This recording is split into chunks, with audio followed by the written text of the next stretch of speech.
Alden Richards, malabo na nga ba na magiging masaya sa piling ni Catherine Bernardo? Huy, bakit naman? Siyempre, hindi naman pinangarap ng mga netizens na magkawalay ang dalaga at binata, ngunit kung sadyang sila talaga ay mayroong hindi pagkakaunawaan at kung hindi talaga sila ang nararapat para sa isa't isa ay wala na magagawa pa ang lahat. No? Kung ano man ang mga magiging desisyon ng dalaga at binata, siyempre, pangarap ng taong bayan na sana'y mangingibabaw na lang isang magandang desisyon tungo sa kanilang pagkakatuluyan. And yes, tama nga naman na may pagpapatuloy ang isang magandang pagkakataon dahil sadyang deserve nila ang magkaroon ng pag-asa na magiging masaya. Siguro nga, ang kasal ni Alden at Catherine ay masasabi ng mga fans na malabo pa rin sa kanilang paningin na maikakatuparan ng lahat ng ito. Hala, uy, sana naman ay hindi magpapatalo si Alden Richards sa kung ano man ang mas makapagbibigay sa kanya ng kaligayahan.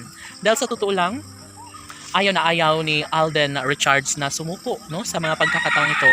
Lalo na at magpahanggang ngayon ay desidido naman talaga si Alden Richards na mangingibabaw ang isang magandang pagkakataon tungo sa pagkakatuluyang nararapat na mararamdaman ni Alden Richards at Catherine Bernardo. Siyempre, iba pa rin umano kapag darating isang magandang pagkakataon na magkaroon ng walang hanggang kaligayahan sa puso ng dalaga at binata. And yes, hindi maganda para sa taong bayan ang masilayan na patuloy na nasasaktan ng puso ng binata. Yes, aminado si Alden Richards na sadyang naman na hindi niya pa rin nararamdaman na mayroong kasalan na magaganap sa kanilang pagmamahalan ni Catherine Bernardo. Uy, gigil! Siyempre, lahat umano ay nangangarap ng 100% kaligayahan sa kanilang mga iniidolo na si Alden Richards at Catherine Bernardo. Kaya sana'y kanila na lang napatunayan. Sana'y gawin nilang makulay ang buhay relasyon ng dalaga at binata dahil wala naman ng ibang hinahangad pa ang taong bayan kundi ang magkaroon sana ng magandang desisyon tungo sa pagkakatuluyang nararapat na maipagpapatuloy ni Alden at Catherine. Yes, tama nga naman na hindi na magbabago pa ang kaligayahan ni Alden at Catherine.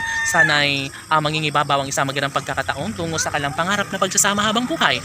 Dahil wala nang ibang pinangarap pa si Alden Richards kundi sana'y ang magkaroon ng kaligayahan sa piling ng babaeng kanyang minahal. No? Walang iba kundi si Catherine Bernardo lamang. Ito lamang ang pinaka-the best sa lahat na sana'y mangyayari nga ang isa sa pinakahinihiling ng taong bayan. Datapwat marami ang gumugulo sa isipan ni Alden at Catherine, sana'y mangingibabaw pa rin ang isang magandang pagkakataon na magkaroon sana ng walang hanggang kaligayahan sa puso ni Alden Richards at Catherine Bernardo.